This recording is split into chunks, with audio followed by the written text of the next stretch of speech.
Hi everyone, कैसे हो आप सभी लोग। आई होप आप सभी लोग अच्छे होंगे। मेरा नाम है खुशी शर्मा और आपका स्वागत है मेरे प्यारे से यूट्यूब चैनल पे।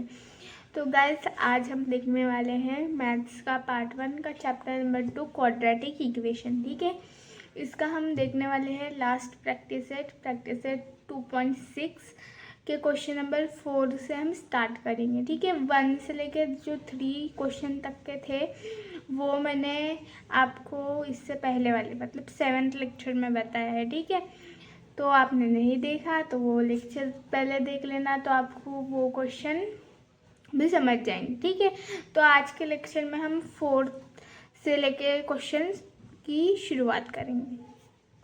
गाइस, अभी हम देखेंगे क्वेश्चन नंबर 4। तो इसमें क्या बोला है, विवेक इज़ 5 years ओल्डर देन किशोर। मतलब जो विवेक है 5 साल का है, बड़ा है किशोर से। ठीक है, तो देखो यहाँ पर ही मैं आधा बता देती हूँ आपको। अभी क्या बोला है, विवेक क्या है, किशोर से 5 साल बड़ा है। ठीक है, मतलब जो विवेक की एज है वो किसके ऊपर डिपेंड है, किशोर की एज के ऊपर, है ना। मतलब ऐसा नहीं, ऐसे एग्जैक्ट विवेक की एज नहीं बताया है। ठीक है, वो बोला है कि वो किशोर की एज से 5 साल बड़ा है ना। तो पहले हमें क्या करना पड़ेगा, किशोर की एज को क्या मानना पड़ेगा, एक्स मानना पड़ेगा। क्या करना पड़ेगा, हमें जो किशोर की एज है उसको एक्स कंसिडर करना पड़ेगा। तो फिर विवेक की एज क्या हो जाएंगी, वो क्या है, 5 साल बड़ा है। तो जब हमारी जो एक्स है ये क्या है, किशोर की एज है। ठीक है, जो एक्स क्या है, किशोर की एज हमने कंसिडर की, तो एक्स प्लस 5 करेंगे। मतलब जो जैसे समझ लो फॉर एन एग्जाम्पल किशोर की एज है 10। ठीक है, तो विवेक का 5 साल बड़ा है, तो उसमें हम 5 करेंगे तभी तो हमें विवेक की एज मिलेंगी ना।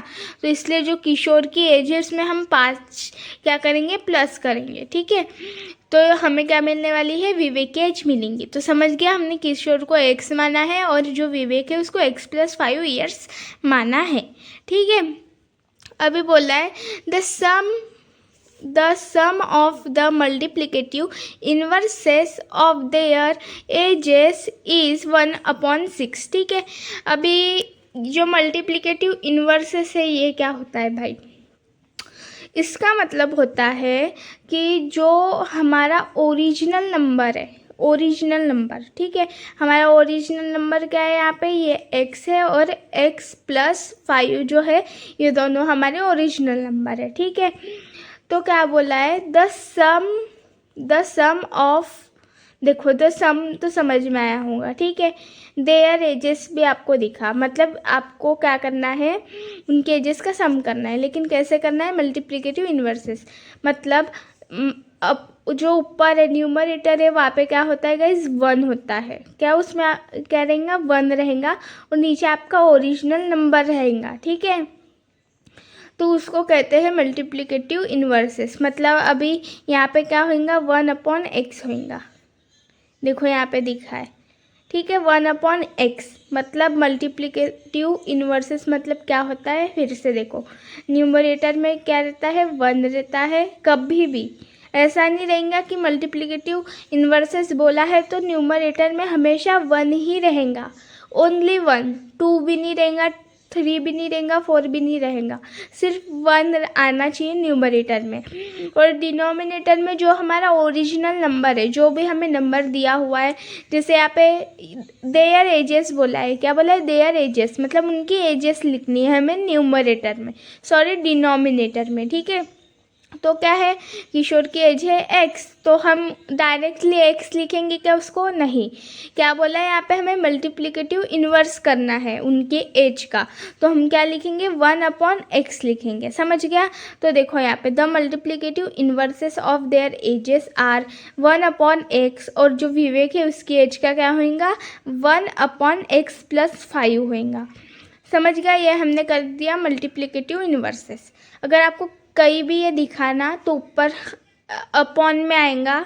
ठीक है, ये आपको दिमाग में क्लियर रखना है कि न्यूमरेटर में क्या आएगा, 1 आएगा और डिनोमिनेटर में जो भी आपका नंबर दिया रहेगा वो आएगा। ठीक है, तो ये हमने कर दिया उनके एजेस का मल्टीप्लिकेटिव इन्वर्स। अभी क्या बनानी है, हमें कंडीशन बनानी है। क्या बनानी है, कंडीशन बनानी है। तो कंडीशन कैसे बनेगी, तो यहाँ पे बोला है सम करना है उनके एजेस का। ठीक है, उनकी जो हमने मल्टीप्लिकेटिव इन्वर्सेस किया है उनके एज का, उनको क्या करना है, आपको प्लस करना है। ठीक है, sum of multiplicative inverses of their ages बोला है ना, तो क्या करना है आपको, इन दोनों को क्या करना है, सम करना है। अभी इनका सम क्या है, पूरा 1/6 आएगा। क्या आएगा, 1/6। ये हमें जो क्वेश्चन है उसमें दे रखा है, ये देखो यहाँ पे। ठीक है, तो इन दोनों की एज का क्या आएगा, क्या है, मल्टीप्लिकेटिव इन्वर्स जो हमने इनकी एज का किए उसका टोटल क्या है, 1/6 है। ठीक है, तो ये बन गई हमारी गिवन कंडीशन। अभी इसको हमें सॉल्व करना है। अभी क्या करना है गाइस, हम क्रॉस मल्टीप्लिकेशन करेंगे। क्या करेंगे, क्रॉस मल्टीप्लिकेशन। तो x+5 इंटू 1 कितना होगा, x+5 हो जाएगा, और इंटू 1 क्या हो जाएगा गाइस, x इंटू 1 x। ठीक है, x+5 इंटू 1 x+5, और इसको करेंगे तो ये हो जाएगा x। ठीक है, समझ गया। तो नीचे क्या करेंगे, हम मल्टीप्लिकेशन करेंगे, x इंटू x+5। आपको इतना तो पता ही होगा मेरे ख्याल से कि जब हम क्रॉस मल्टीप्लिकेशन करते हैं, ठीक है, तो ऊपर ये जो है ये हो जाते हैं, क्या हो जाते हैं, मल्टीप्लिकेशन हो जाते हैं, तो वो न्यूमरेटर में आते हैं। और डिनोमिनेटर में क्या किया जाता है, जो पहले से डिनोमिनेटर में जो ये नंबर होते हैं उनका हमें मल्टीप्लिकेशन किया जाता है। ठीक है, बोलने का मतलब क्या है मेरा, कुछ समझ में नहीं आया आपको, है ना। देखो, कभी भी ऐसे कोई नंबर रहता है, ठीक है, ये अपॉन में कोई भी नंबर है समझ लो। ठीक है, मतलब यही नंबर ले लो। ठीक है, कोई भी नंबर ले लो, ऐसे अपॉन में है। ठीक है, 1/, मैं x ही ले लेती हूँ। ठीक है, जैसे एग्जाम्पल ले लो, ये अपॉन में 2 नंबर है, हमें क्या करना है, क्रॉस मल्टीप्लिकेशन करना है। एग्जाम्पल है हाँ सिर्फ, तो क्या ये क्या हो जाएगा, x इंटू एक्स हो जाएगा x। ये प्लस साइन है इनके बीच में, इसलिए यहाँ पे क्या लगेगा, प्लस लगेगा। ठीक है, और ये x इंटू एक्स क्या हो जाएगा गाइस, x हो जाएगा।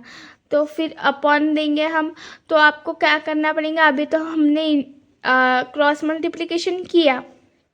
ठीक है, अभी नीचे क्या करना पड़ेगा आपको, ये जो डिनोमिनेटर है ना, इसको भी मल्टीप्लिकेशन करना पड़ेगा, x इंटू एक्स। ठीक है, समझ गया। अगर यहाँ पे माइनस का साइन रहता तो यहाँ पे माइनस लगता। ठीक है, समझ गए इतना। तो ये कंसेप्ट था थोड़ा सा।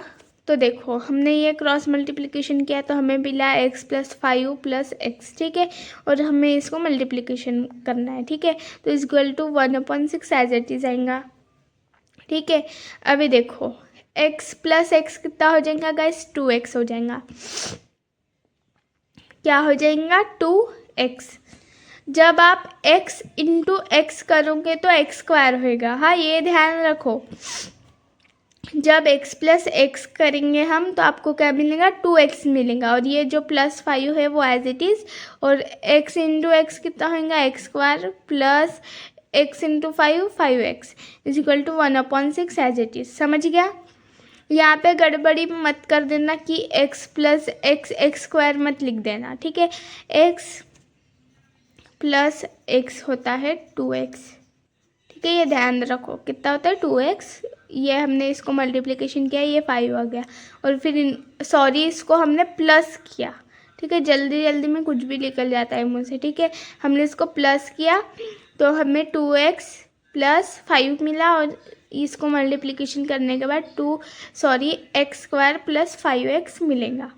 देखो, ये जो है ये मैंने यहाँ पे लिखा है, ये जो अभी हमने देखा था वही है। ठीक है, तो देखो ये हमें मिला था अभी, ये जो है, ठीक है, ये हमें मिला था। अभी क्या करना है आपको, फिर से क्रॉस मल्टीप्लिकेशन करना है। ठीक है, अभी ये जो 6 है इसको आपको इससे क्रॉस मल्टीप्लिकेशन करना है, और ये जो 1 है इसको इससे क्रॉस मल्टीप्लिकेशन करना है। ठीक है, तो क्या करना है, 6 into 2x + 5 is equal to, आपको इज इक्वल टू लगाना है यहाँ पे, ठीक है। 1 into x square plus 5x, समझ गया, समझ गया इतना। तो देखो अभी क्या करूँगे आप, 6 इंटू 2 कितना होगा गाइस, 12x होगा। 6 इंटू 2 12x, और 6 into 5 plus 6 into 5 30 is equal to, ये जो होगा ये एक्स स्क्वायर होगा, 1 into x square plus 1 into 5x, ठीक है, एज इट इज़। क्योंकि 1 से कोई चीज़, कोई नंबर आप मल्टीप्लिकेशन करोगे तो आपको ऑब्वियसली वो ही मिलेगा। तो देखो अब क्या करना है, आपको क्वाड्रेटिक इक्वेशन फॉर्म करनी है। क्या करनी है, क्वाड्रेटिक इक्वेशन फॉर्म करनी है। तो आप यहाँ पे देख रहे हो कि ये जो है, ये जो यहाँ पे भी x है, एक्स स्क्वायर, ठीक है। तो ये आपको क्या चाहिए, आगे चाहिए, ठीक है। और आपको एक्स स्क्वायर प्लस 5x भी दिख रहा है, क्या दिख रहा है, 5x। मतलब ये जो पार्ट है ना, ये वाला, ये क्या है, क्वाड्रेटिक इक्वेशन का स्टार्टिंग का पार्ट है ना। General form ax² plus bx, तो ये क्या है, स्टार्टिंग का फॉर्म है क्वाड्रेटिक इक्वेशन का, ठीक है, समझा इतना। तो आप क्या करोगे, इसको पहले इसके पोजीशन पे लिखना है आपको, और इसको इसकी पोजीशन में, इन दोनों को एक दूसरे के पोजीशन से एक्सचेंज कर देना है, ठीक है। और आप एक्सचेंज भी करोगे तो कुछ नहीं होने वाला है, आप ऐसे भी लिखोगे तो सेम ही रहेगा, ठीक है, कोई पहाड़ नहीं टूटने वाला है, आप ऐसे एक्सचेंज करके भी लिख सकते हो। तो अभी क्या करूँगे, ये x square plus 5x as it is, ये हमें पता है जो हमारा जनरल फॉर्म होता है क्वाड्रेटिक इक्वेशन के, उसके इज इक्वल टू के राइट साइड में ऑलवेज 0 रहता है, ठीक है। तो हमें क्या करना पड़ेगा, ये जो 12x है और ये 30 है, इसको लेफ़्ट साइड शिफ्ट करना पड़ेगा इज इक्वल टू के, ठीक है। तो ये क्या हो जाएगा, -12x, साइन चेंज हो जाएंगे, ठीक है। ये +30 है तो ये -30 हो जाएगा, और is equal to 0 as it is, ठीक है। तो अभी क्या करना है हमें गाइस, क्या करना है, अभी क्वाड्रेटिक इक्वेशन हमारी फॉर्म होंगी। तो ये एक्स स्क्वायर आ गया यहाँ पे, ठीक है। प्लस माइनस क्या होता है गाइस, प्लस माइनस माइनस। तो 5 में से जब 12 में से जब 5 माइनस होंगे तो हमें मिलेंगे 7। क्या मिलेगा गाइस, हमें 7 मिलेगा, ठीक है। तो अभी 7 के सामने प्लस आएगा क्या माइनस आएगा, वो कैसे पता चलेगा, क्योंकि 12 देखो 5 और 12 के बीच की फाइट थी, ठीक है। 12 के पास था प्लस, 5 के पास था प्लस और 12 के पास था माइनस, ठीक है। तो -12 क्या है, ग्रेटर नंबर है, तो इसके सामने क्या है, माइनस का साइन। तो जो 7 है उसके सामने भी कौन सा साइन होगा, माइनस का साइन होगा, ठीक है। तो ये प्लस माइनस माइनस हो गया, तो 12 में से 5 जाएंगे तो हमें मिलेगा -7x, ठीक है। ये -30 as it is equal to 0। तो हमें क्वाड्रेटिक जो हमारी इक्वेशन है वो मिल गई है, ठीक है, हमारी क्वाड्रेटिक इक्वेशन हमें मिल गई। अभी क्या करना है, हमें फैक्टराइजेशन मेथड से क्या करना है, सॉल्व करना है, ठीक है। अभी फैक्टराइजेशन मेथड कैसी है आपको पता ही है, तो वो आगे का मैं नहीं बता रही अभी एक्सप्लेनेशन करके, ठीक है। आपको आंसर तो दिख ही गया होगा, लेकिन आपको क्या करना है, क्या करना है, आपको समझना तो आपको ही है, नहीं है कैसा है करके, तो वो आपको करना है। मेरा काम था स्टार्टिंग से क्वाड्रेटिक इक्वेशन तक के अभी बताऊंगी मैं, क्योंकि ये मैंने आपको बताया है बहुत बार, ठीक है। तो ये अभी आपको समझ के सॉल्व करना है इसके आगे का, ठीक है। सुयश scored 10 marks more in a second unit test than the first unit test, ठीक है। यहाँ पे क्या बोला है, हाँ, कि जो सुयश है ना, इसको क्या है, जो सेकेंड यूनिट टेस्ट था ना उसमें 10 मार्क ज़्यादा आए फर्स्ट यूनिट टेस्ट से। अभी आप x मार्क्स कौन सी यूनिट के टेस्ट को कंसिडर करोगे, अभी ये जो सुयश के सेकेंड यूनिट के मार्क्स है वो किसके ऊपर डिपेंड है गाइस, किसके ऊपर डिपेंड है, फर्स्ट यूनिट के ऊपर, मतलब इसने बोला है 10 मार्क्स ज़्यादा आए हैं उसके पहले वाले टेस्ट से। मतलब हम जब अगर पहले वाले टेस्ट फर्स्ट यूनिट टेस्ट को हमें एक्स मानेंगे, इसके मार्क्स को, हाँ इस टेस्ट को नहीं, इसके मार्क्स को अगर हम एक्स मानेंगे तो सेकेंड यूनिट टेस्ट के मार्क्स क्या हो जाएंगे, x+10 हो जाएंगे। हो जाएंगे कि नहीं हो जाएंगे? ऑब्वियसली इजी है ना यार। तो मतलब यूएस के जो मार्क थे वो फर्स्ट यूनिट टेस्ट के ऊपर क्या थे, डिपेंड थे सेकेंड यूनिट टेस्ट के मार्क्स, है ना। तभी हमें क्या मिलेगा, एक प्रॉपर नंबर मिलेगा जिसको हम पकड़ के क्या निकालेंगे, वैल्यूज़ फाइंड करेंगे, ठीक है। तो देखो अभी जो हमारा फिर फर्स्ट यूनिट टेस्ट के मार्क्स है वो क्या हो जाएंगे, एक्स हो जाएंगे। सेकेंड यूनिट टेस्ट के मार्क्स हो जाएंगे x+10, ठीक है। 5 times the marks in the second unit test is equal to the square of the marks in the first unit test। ये क्या था भाई, ये तो हमारे भी कुछ पल्ले नहीं पड़ा, अब ऐसे बोलूँगी आप, है ना। ऐसा कुछ नहीं है, 5 टाइम्स बोला है, ठीक है। यहाँ पे क्या बोला है, 5 टाइम्स बोला है। टाइम्स वर्ड जो है अगर आया तो आपको करना है मल्टीप्लिकेशन। प्रोडक्ट आएगा फिर भी आपको मल्टीप्लिकेशन करना है, टाइम आएगा फिर भी आपको मल्टीप्लिकेशन करना है। समझ गया क्या बोलना है, 5 times the marks of the second unit test. मतलब देखो 5 टाइम्स मतलब मैंने बोला मल्टीप्लिकेशन, तो 5, ठीक है। हम ब्रैकेट लगाएंगे, ब्रैकेट मतलब भी तो मल्टीप्लिकेशन होता है ना भैया। ब्रैकेट मतलब क्या होता है, मल्टीप्लिकेशन होता है कि नहीं होता, होता है। ब्रैकेट मतलब होता है मल्टीप्लिकेशन, है ना। ब्रैकेट रहा मतलब मल्टीप्लिकेशन ही करना है आपको। 5 टाइम्स सेकेंड यूनिट टेस्ट के मार्क्स से, ठीक है। सेकेंड यूनिट टेस्ट के मार्क्स क्या है, x+10 है ना, तो x+10, ठीक है। और अभी क्या बोला है, x+10, ये क्या है, इक्वल है, इक्वल टू है किससे, the square of the marks in second unit test. अगर आप ये जो फर्स्ट यूनिट टेस्ट किसके इक्वल है, कि जब आप स्क्वायर करोगे किस टेस्ट के मार्क्स के, फर्स्ट यूनिट टेस्ट के जो मार्क्स है उसका आप जब स्क्वायर करोगे तो क्या हो जाएंगे, वो किसके इक्वल होंगे, 5 टाइम्स सेकेंड यूनिट टेस्ट के मार्क्स से। समझा, ये बोलना चाहता है ये वाले सेंटेंस में, ठीक है। मतलब देखो 5 टाइम्स बोला है मतलब मल्टीप्लिकेशन, किसके मार्क्स से, सेकेंड यूनिट टेस्ट के मार्क्स, ठीक है। 5 टाइम करना है हमें, तो हम क्या करेंगे, 5 से x+10 जो है हमारे सेकेंड यूनिट टेस्ट के मार्क्स से, तो उससे क्या करेंगे, हम मल्टीप्लिकेशन करेंगे, ठीक है। और फिर बोला है वो जो मार्क्स है ये जो है ये क्या है, इक्वल है किसके, स्क्वायर मतलब तो आपको पता है कि जो भी नंबर होता है उसको 2 टाइम्स आपको मल्टीप्लिकेशन करना पड़ता है। तो स्क्वायर करना है आपको किसके मार्क्स के, फर्स्ट यूनिट टेस्ट के मार्क्स को। तो फर्स्ट यूनिट टेस्ट के मार्क्स है x, तो हमने इसको क्या किया, स्क्वायर हो गया। तो ये बोला ये दोनों क्या है, इक्वल है।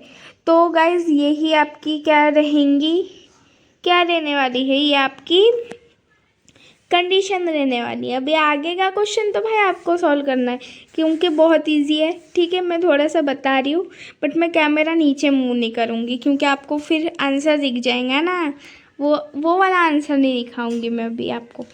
तो देखो ये यहाँ तक समझ गया, ये हमारी कंडीशन बन गई भैया, ये कंडीशन बन गई आपको।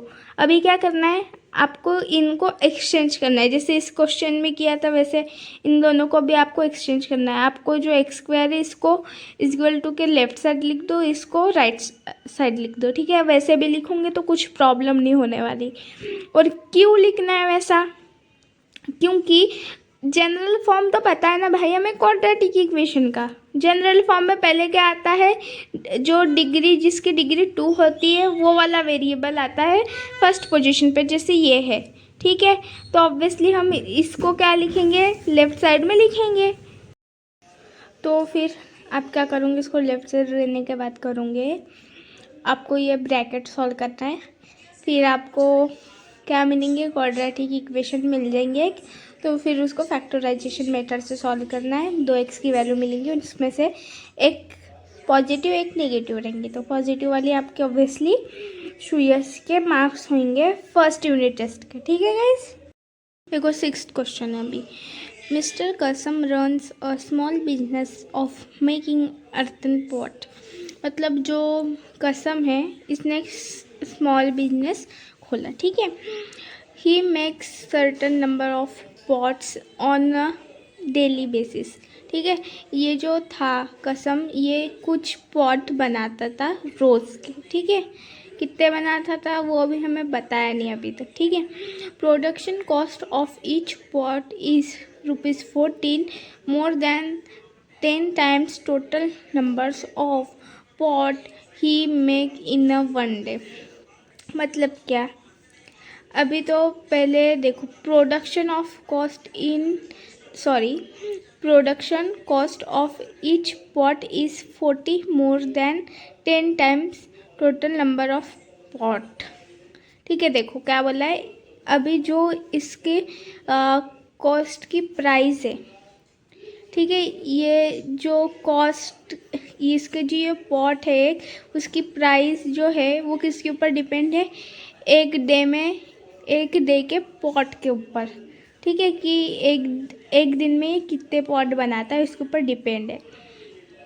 समझा ना। जैसे यहाँ पे जो सुयश के मार्क्स थे सेकेंड ईयर यूनिट टेस्ट के, ठीक है, वो किसके ऊपर डिपेंड है गाइस, फर्स्ट यूनिट टेस्ट के ऊपर डिपेंड है। वैसे ही यहाँ पे जो एक जो पॉट है उसका जो कॉस्ट है ना, वो किसके ऊपर डिपेंड है, वो एक दिन में कितने पॉट बनाता है, ठीक है। एक दिन में का पॉट जो होगा ना उसके ऊपर डिपेंड है, ठीक है, एक पॉट के ऊपर डिपेंड है।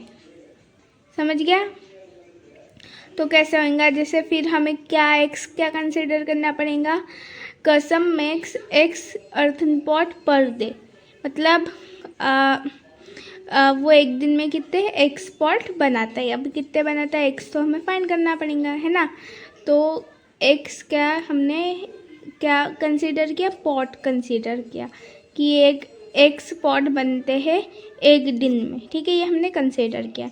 और फिर कॉस्ट क्या हो जाएंगी, उसके जो कॉस्ट क्या हो जाएंगी उसके पॉट की, देखो 10x 10 टाइम्स, मतलब मल्टीप्लिकेशन है ना, मल्टीप्लिकेशन करना पड़ेगा ना हमें। 10 टाइम्स क्या है, देखो अच्छे से देखो क्वेश्चन।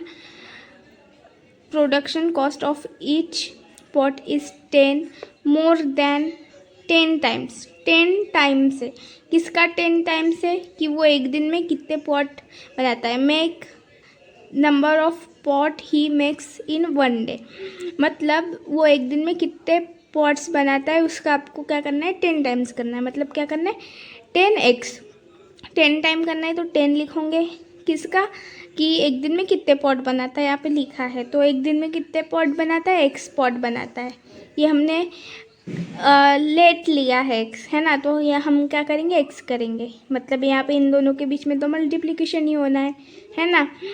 प्लस अभी वो जो प्रोडक्शन ऑफ ईच पॉट क्या है, इस 14 रुपीज़ यहाँ पे दिया हुआ है, प्लस 14 आपको कर देना है, 40 आपको कर देना है। समझ गया ये, इतना फिर से बता रही हूँ ये क्या है, देखो यहाँ से बता रही हूँ, ठीक है। Production cost of each pot is ₹40 more than 10 times total number of pots he makes in a one day. मतलब अभी जैसे हमने प्रीवियस क्वेश्चन देखे, उसमें जो वैल्यू रहती थी वो दूसरी वैल्यू के ऊपर डिपेंड रहती थी, है ना। तो यहाँ पे जो पॉट है उसकी कॉस्ट की वैल्यू किसके ऊपर डिपेंड है गाइस, कि वो एक दिन में कितने पॉट्स बनाता है उसके ऊपर डिपेंड है। हमें दिख ही रहा है कि जो बोला है कि जो कॉस्ट होगा एक पॉट का, वो क्या रहेगा 40 से 10 टाइम्स ज़्यादा। किसका 10 टाइम्स ज़्यादा, जितने पॉट वो एक दिन में बनाता है। तो एक दिन में वो एक्स पॉट बनाता है और फिर जो कॉस्ट होंगी एक पॉट की वो क्या रहेंगी ₹10x + 40। अब यहाँ पे बोला है production cost of all pots per day is ₹600। ठीक है, मतलब जो पूरे पॉट्स रहेंगे टोटल जो भी वो एक दिन में बनाता है उसके जो टोटल पैसे रहेंगे वो 600 रहेंगे। ठीक है, टोटल जो होंगी वो कितने हैं 600। ठीक है, find production cost of 1 pot. आपको बताना है एक पॉट के कितने पैसे हैं। ठीक है, एक पॉट बनाने के वो कितने पैसे लेता है वो बताना है। Number of pot he makes per day, और आपको बताना है कि वो एक दिन में कितने पॉट्स बनाता है। तो एक दिन में वो कितने पॉट्स बनाता है हमने क्या कंसिडर किया है एक्स, और जो कॉस्ट है एक जो पॉट है ठीक है उसका कॉस्ट क्या है गाइज, हमने क्या माना है उसका कॉस्ट माना, मतलब हमें ये कंडीशन दी गई थी उससे हमने ये बनाया है ना, क्या है एक जो पॉट है उसका कॉस्ट ₹10x + 40। मतलब पहले आपको x की वैल्यू मिल जाएंगी तो आप वो x की वैल्यू यहाँ पे पुट करोगे तो आपको फिर एक जो पॉट है उसकी कितने पैसे का है वो भी आपको पता लग जाएगा। ठीक है, तो वो कैसे करोगे आप, from the given condition.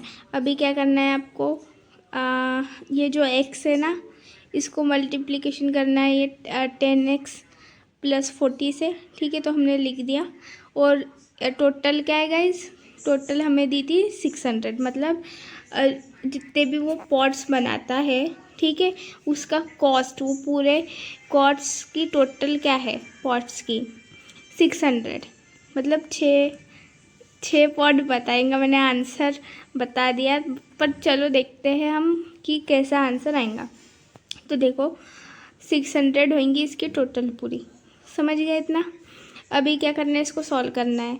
x × 10x कितना आएगा 10x² प्लस x × 40x, ये जो इक्वल टू के इस साइड ये 600 है, इसको हमें लेफ़्ट साइड लेके जाना है तो वो क्या हो जाएगा -600 = 0। ठीक है, अभी क्या करना है, अभी आप ये इक्वेशन को देखो, ये इक्वेशन में जितने भी नंबर्स आए जैसे 10, 40, 600 ये सारे डिविजिबल बाय 10 हैं।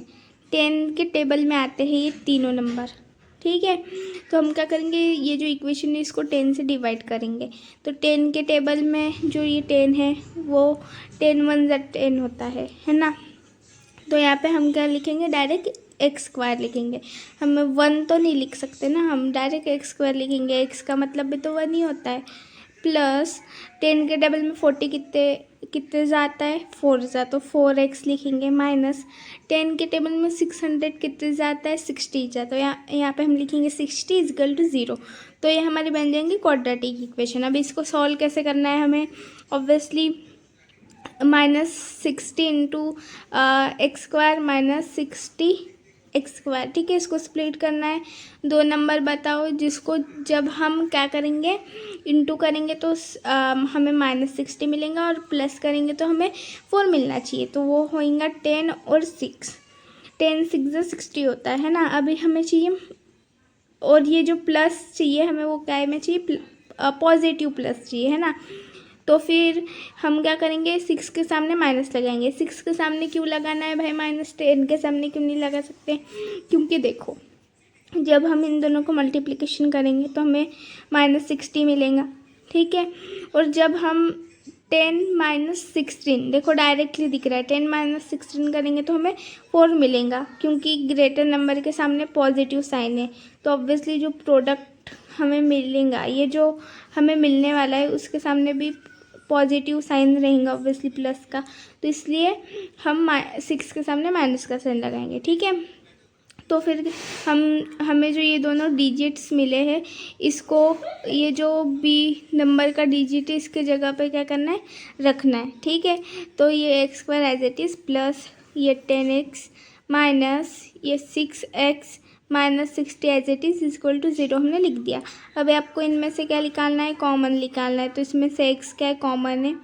ठीक है, कॉमन मतलब जो रिपीटेड है इन दो इनमें, ठीक है।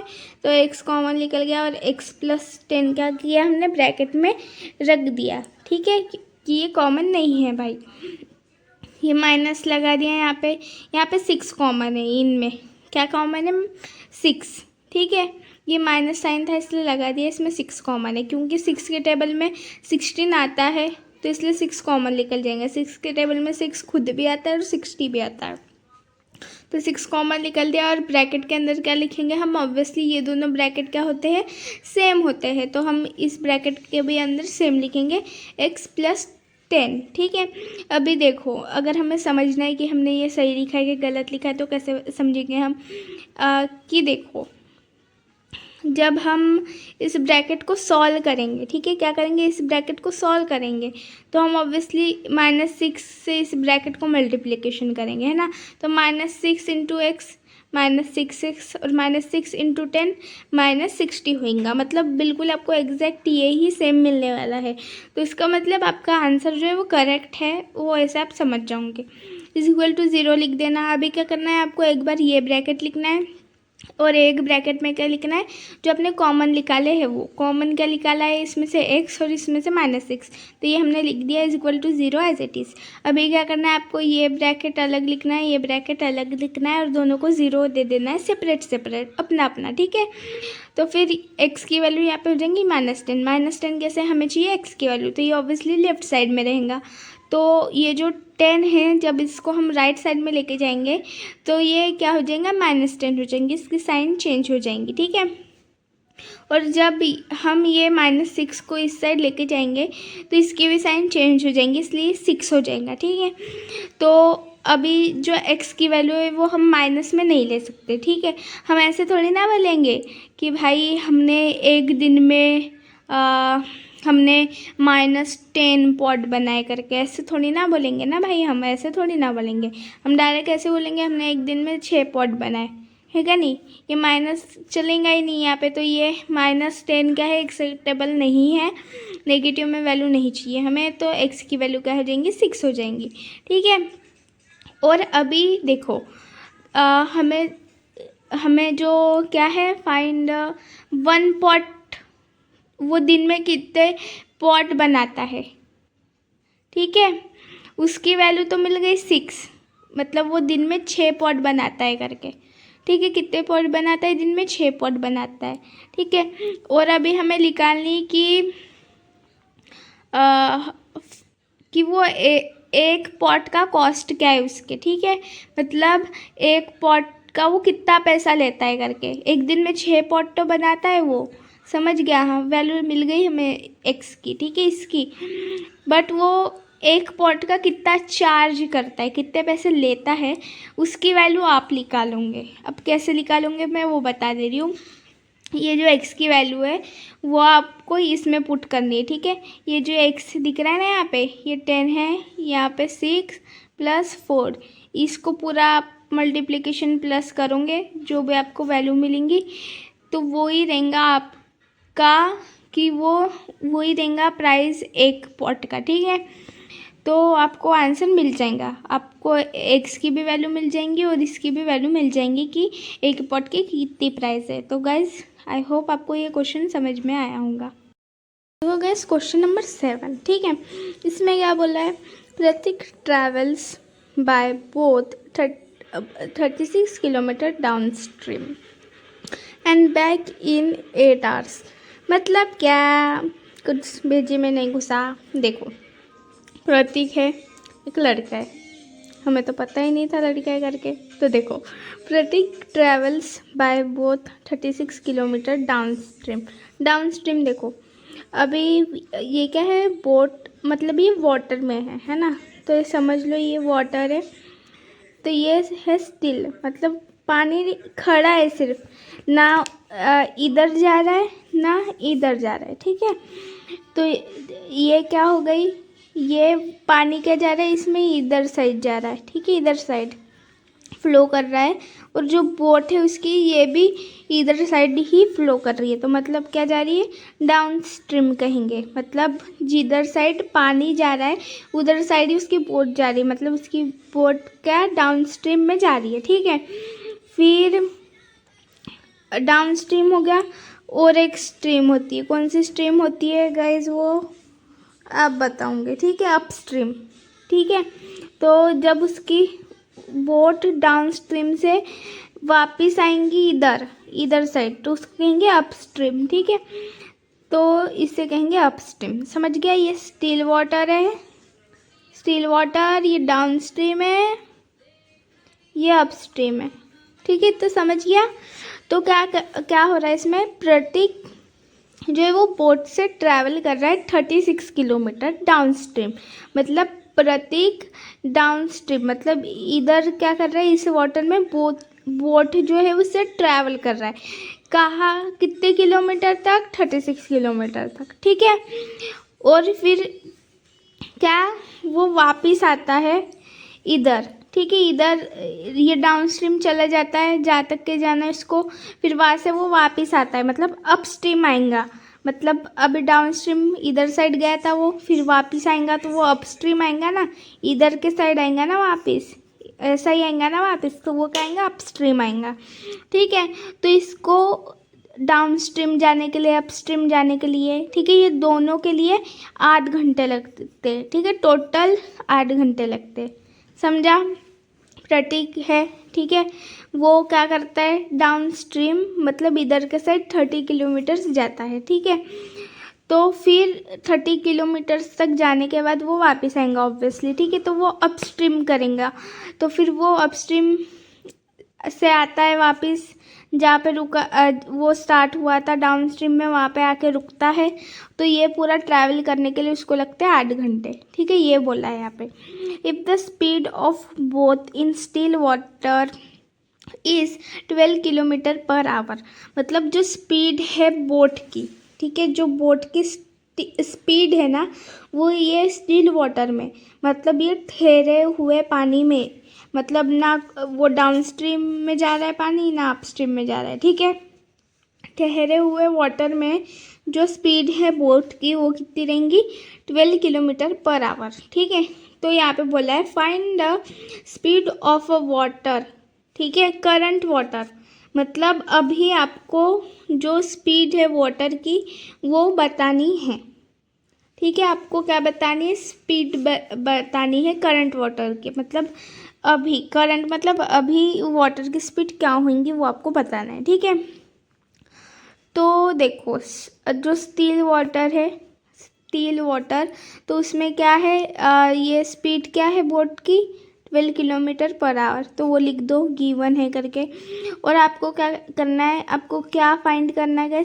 वाटर करंट वाटर में बोट की स्पीड क्या होंगी वो आपको फाइंड करना है। ठीक है, स्पीड किसकी फाइंड करनी है आपको? करंट वाटर की। ठीक है, बोट की नहीं, वाटर की स्पीड आपको फाइंड करनी है, तो इसलिए आप उसको क्या मानोगे? x किलोमीटर पर आवर मानोगे। ठीक है, वाटर की स्पीड को क्या मानोगे आप? x kilometre per hour. ठीक है, यहाँ पे बोला है कि ये जो x है वो क्या है? कम है, किससे? 12 किलोमीटर पर आवर से, मतलब जो स्पीड होंगी करंट वाटर की वो क्या रहेंगी? कम रहेंगी बोट की स्पीड से। ठीक है, then the speed of boat in downstream, जो बोट की स्पीड है जब वो डाउन स्ट्रीम में जाएंगी तो वो कितनी रहेंगी गाइस? 12 plus x। ठीक है, ये जो 12 है, ये जो स्पीड है बोट की वो प्लस x, मतलब जो करंट वाटर की स्पीड है वो प्लस करना पड़ेगा हमें। ठीक है, जब हम ये जो वाटर की स्पीड है, ठीक है, उसको प्लस करेंगे जो हमारी करंट वाटर की स्पीड है। ठीक है, जो स्टिल मतलब ठहरे हुए पानी की जो स्पीड है उसको हम प्लस करेंगे जब हमारी बोट डाउन इसमें जाएंगी। ठीक है, डाउन स्ट्रीम में जाएंगी, तो तभी तो हमें स्पीड मिलेंगी ना भाई डाउन स्ट्रीम की, है क्या नहीं? तो हम क्या करेंगे? 12 प्लस x करेंगे। और अपस्ट्रीम करना है आपको, तो क्या करेंगे? 12 माइनस x करेंगे। माइनस क्यों करेंगे यहाँ पे, प्लस क्यों नहीं करेंगे? क्योंकि देखो जब हम नीचे जाएंगे तो हमारा पानी भी जो है वो डाउन स्ट्रीम में बह रहा है और हमारी बोट भी डाउन स्ट्रीम में जा रही है, तो जो स्पीड है वो क्या ऐड होएंगी, मतलब जो बोट है उसको वो जल्दी जल्दी जाएंगी, है ना, वो क्या जाएंगी, जल्दी जल्दी जाएंगी। और जब बोट वापस आएंगी तो क्या रहेगा कि बोट जाएंगी अप स्ट्रीम में और पानी फ्लो होगा डाउन स्ट्रीम में। तो मतलब फिर पानी जो है वो बोट को थोड़ा रोकेगा ना, थोड़ा बोट को क्या लगेगा, टाइम लगेगा वापस पहुंचने के लिए अपने प्लेस पे, है क्या नहीं। तो इसलिए क्या होंगी, जो स्पीड होंगी ना वो क्या होंगी, माइनस होंगी। ठीक है, तो इसलिए यहाँ पे क्या करेंगे हम, 12 माइनस x किलोमीटर पर आर करेंगे। तो देखो क्या है, जो स्पीड है बोट की स्टिल वाटर में वो 12 किलोमीटर पर आवर है। ठीक है, हमने करंट वाटर की स्पीड मान ली है x। ठीक है, इतना भी समझ गया।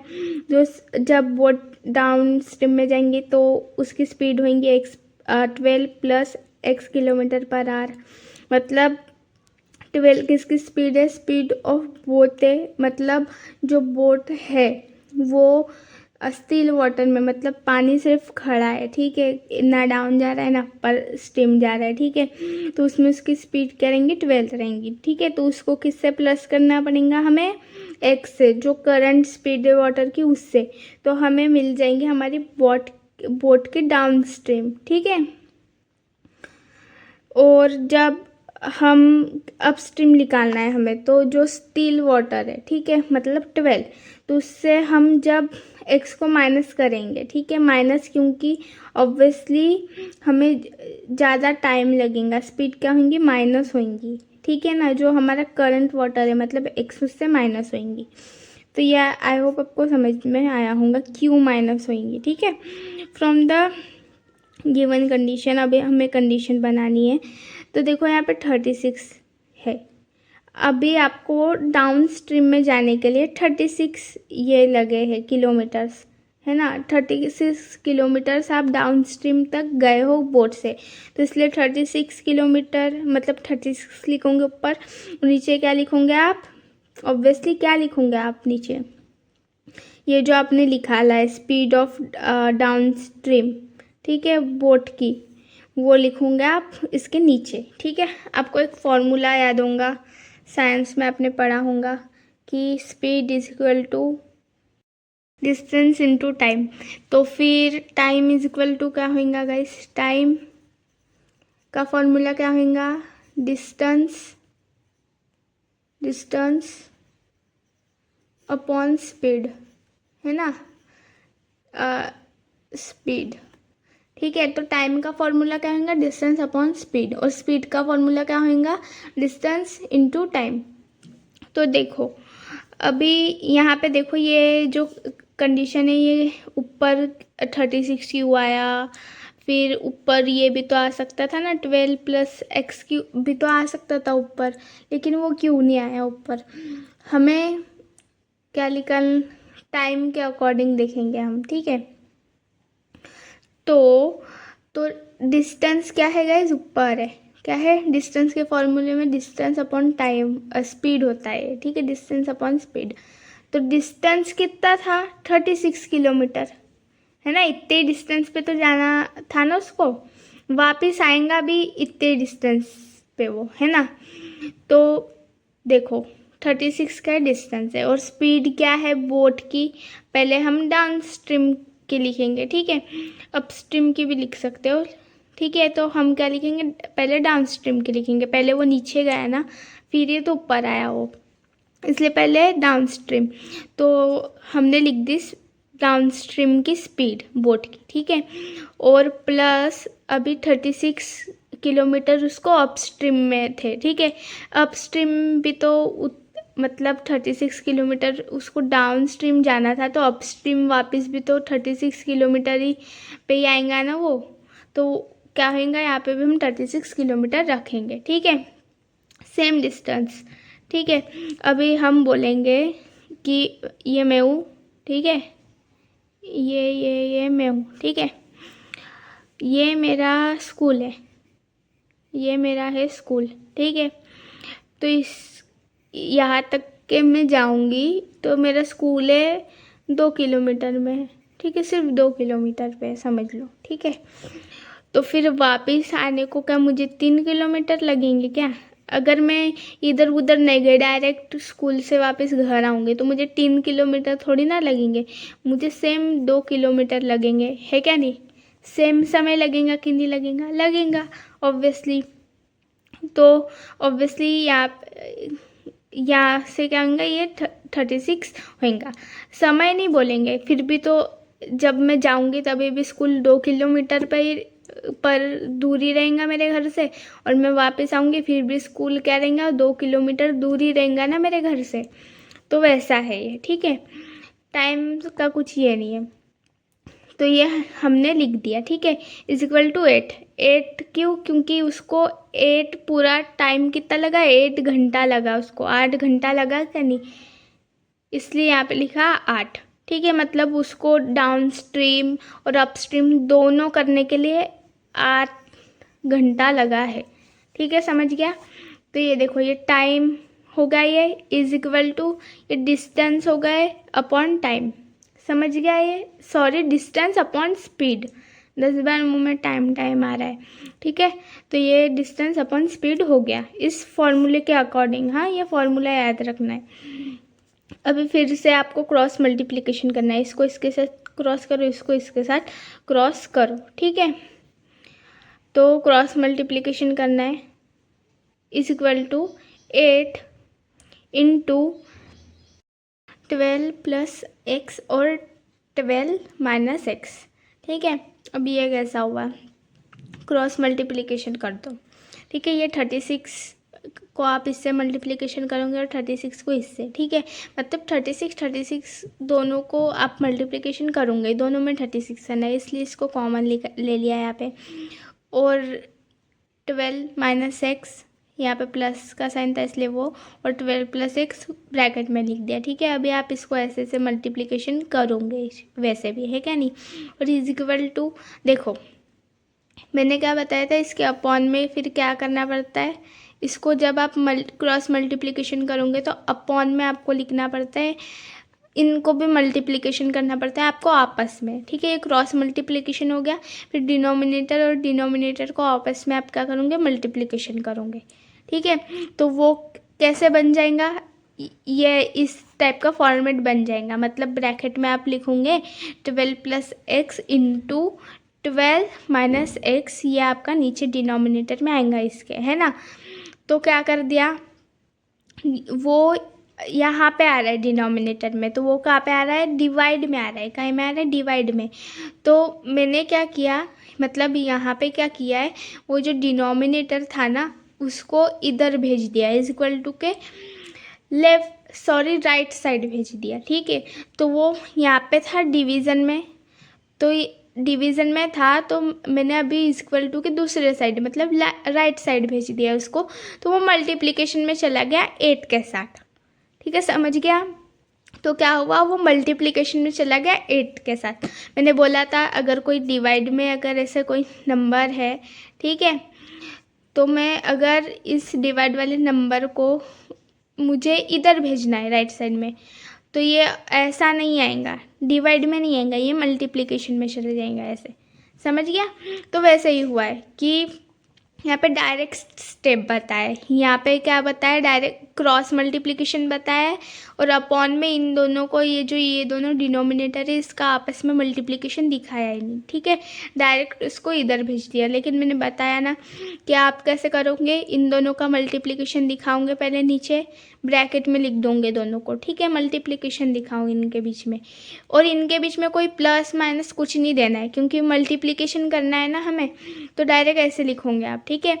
और फिर इज इक्वल टू 8 लिखूँगी, ठीक है। फिर क्या करना है आपको, फिर उसके नेक्स्ट स्टेप में वो जो डिनोमिनेटर है उसको 8 के इस साइड मल्टीप्लिकेशन में भेज देना है, ठीक है। तो देखो अभी कैसा होगा, देखो यहाँ पे क्या किया इसने, 12 प्लस 12 कितना होता है गाइस, 12 प्लस 12, ये देखो ये माइनस एक्स है, ये प्लस एक्स है, तो ये कैंसिल हो जाएगा आपस में, ठीक है। मैंने बताया था ये वाली चीज़ भी कि जब कोई नंबर सेम है ब्रैकेट में, ठीक है, सेम है कोई नंबर और एक नंबर तो सेम है, जैसे ये 2 है, ये भी 2 है, ठीक है। ब्रैकेट में समझो ये यहाँ पे कुछ भी नंबर है समझ लो, इसके सामने माइनस है, इसके सामने प्लस है, ठीक है। यहाँ पे बहुत सारे नंबर है समझो, दूसरे दूसरे, ठीक है। तो ये दोनों नंबर सेम है, लेकिन इसके सामने माइनस की साइन है, इसके सामने प्लस की साइन है, तो ये क्या हो जाएंगे, कैंसिल हो जाएंगे अगर इनके सामने अपोजिट साइन है तो, ठीक है। और इनकी साइन, ये साइन भी क्या हो जाएंगी, इनकी माइनस हो जाएंगी, इनके साथ इनकी साइन भी कट जाएंगी, ठीक है। तो देखो ये -x और +x कट गया, तो फिर क्या बचा, ये 12, ये हो गया प्लस ये 12, है ना। तो 12 + 12 कितना होता है, 24। तो ये 36 और ब्रैकेट में सिर्फ क्या बचेगा, 24 बचेगा, इक्वल टू ये 8 एज इट इज़, ठीक है। इससे भी एक आइडेंटिटी बनती है, कौन सी आइडेंटिटी बनती है गाइस, कौन सी आइडेंटिटी बनती है, यहाँ पे प्लस आएगा क्या माइनस आएगा, यहाँ पे b आएगा, इसका स्क्वायर आएगा, ये तो हमें पता है, लेकिन यहाँ पे प्लस आएगा क्या माइनस आएगा, जल्दी बताओ।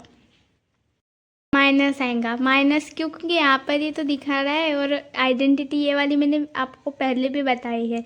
तो a - b का स्क्वायर की आइडेंटिटी लगेंगी यहाँ पे, ठीक है, ठीक है, समझ रहा है। तो इसलिए क्या हो जाएगा, ये 8 हो जाएगा, वो आइडेंटिटी लगी अभी यहाँ पे, ठीक है। तो ये 12 × 12 क्या होगा, आइडेंटिटी तो छोड़ दो बोलना, ये आइडेंटिटी छोड़ो, ठीक है। ये देखो यहाँ पे अब 12 × 12 कितना होगा गाइस, 144 हो जाएगा। 12 × 12 क्या हो जाएगा, 144 हो जाएगा, ठीक है। प्लस माइनस क्या होगा, माइनस होगा, x × x कितना हो जाएगा, x² हो जाएगा। समझ गया इतना, ये 8 एज इट इज़। और ये मैंने ब्रैकेट सॉल्व की है, ठीक है, क्या किया, ब्रैकेट सॉल्व किया। ये आइडेंटिटी लगेंगी क्या नहीं लगेंगी, ये अभी आप बताओगे, ठीक है। मैंने ये तो बता दिया, अभी मैंने आपको ये कन्फ्यूज़न करने के लिए बोला, लेकिन अभी आप बताओगे कि ये सच्ची में ये वाली आइडेंटिटी यहाँ पे लगी क्या नहीं लगी करके, ठीक है। ये अभी आप बताओगे, अब कहीं पे भी बताओ, ठीक है, लेकिन आप बताओगे कि ये वाली आइडेंटिटी यहाँ पे, ये जो ब्रैकेट है ना, इसके ऊपर अप्लाई हुई कि नहीं, ये आइडेंटिटी करेक्ट है क्या नहीं है, इस ब्रैकेट में अप्लाई हुई है कि नहीं हुई है, ये भी आपको बताना है, ठीक है। ये तो मैंने बता दिया, अभी क्या करना है, 8 निकाल लिया, इन दोनों को मल्टीप्लिकेशन किया आपस में, फिर प्लस माइनस माइनस होता है, और x × x x², तो ये हो गया, ठीक है। अभी आपको इनको क्या करना है, सॉल्व करना है। कैसे सॉल्व करूँगे बेटा, अभी अब देखो यहाँ पे 24 है और 8 है, ठीक है। 24 8 है, 8 के टेबल में 8 भी जाता है, 8 के टेबल में 24 भी आता है, ठीक है। तो हम क्या करेंगे, जो ये दोनों साइड है, ये लेफ्ट हैंड साइड है ये वाली पूरी, और ये राइट हैंड साइड है, ठीक है, इसको कर देंगे हम 8 से डिवाइड, ठीक है। तो कैसा होगा, देखो 36 24/8 इक्वल टू, यार यहाँ पे जगह भी नहीं होती, ये एक हाथ से कर रही हूँ तो ये इरेज नहीं होएगा अच्छे से। और क्या होगा, 8 144 - x²/8, ठीक है। दोनों साइड को मुझे क्या करना है, 8 से डिवाइड करना है, तो ये मैंने लिख दिया 8 8 दोनों के नीचे। तो देखो 8 1 ज़ा 8 3 ज़ा होता है 24, है ना, और ये 8 8 क्या हो जाएगा, ये कैंसिल आउट हो जाएगा, तो क्या बचेगा यहाँ पे 36 × 3, ठीक है। इस साइड में क्या बच रहा है, 36 × 3 बच रहा है, इक्वल टू इस साइड में ये वाला ब्रैकेट बच रहा है 144 - x²। तो समझा इतना कि ये कैसे बचा, समझा ना, क्या बचा, 144 - x² बचा।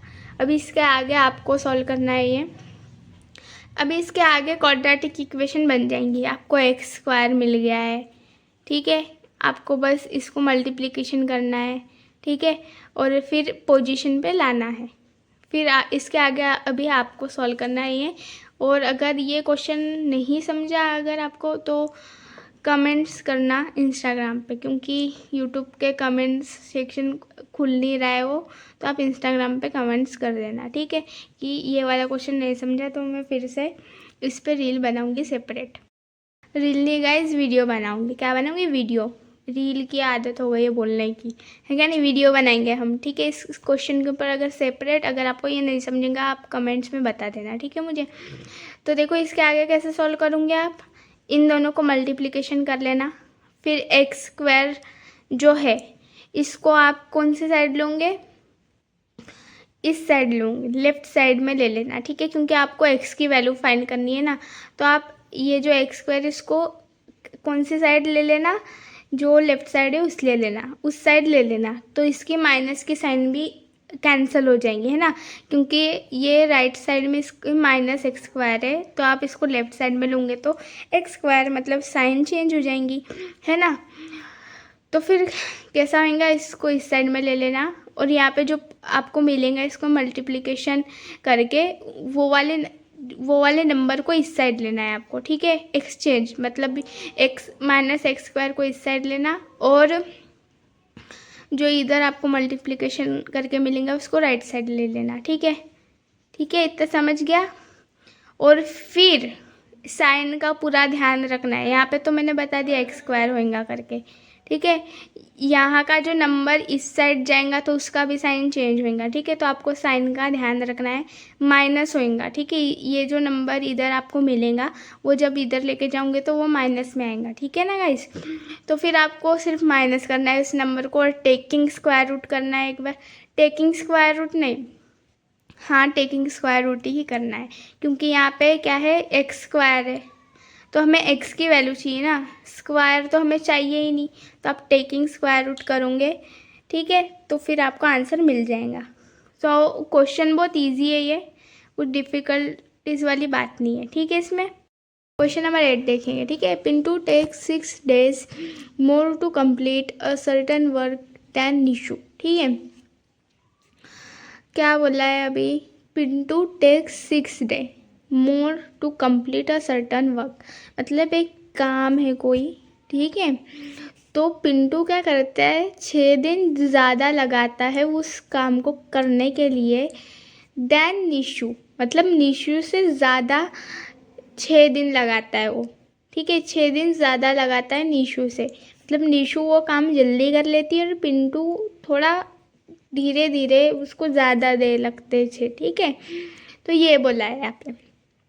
तो देखो, ठीक है, अभी मैं पूछूंगी एक सवाल, तो निशु को कितने दिन लगते हैं वो बताएंगे हम, अगर बोलेंगे, ठीक है, कि वो काम करने के लिए।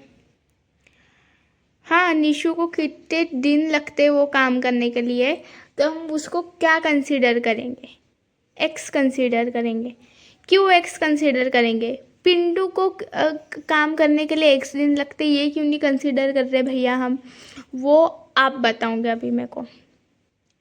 आप क्या बताओगे, कमेंट सेक्शन तो खुल नहीं रहा, तो मैं ही बता देती हूँ, ठीक है।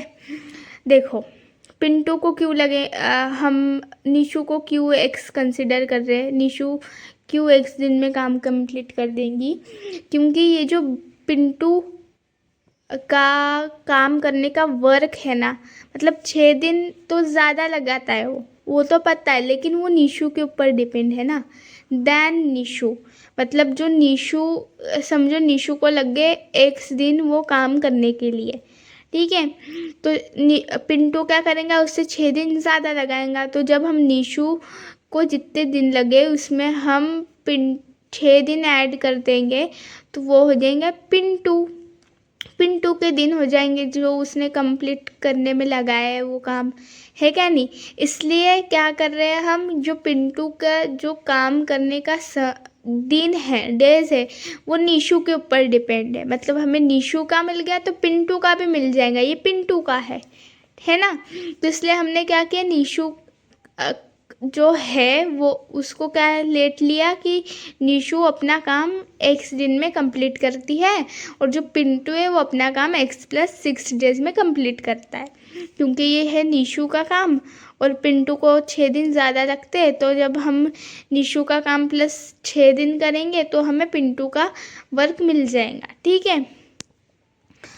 तो फिर आगे क्या बोल रहा है, together they finish the work in 4 day.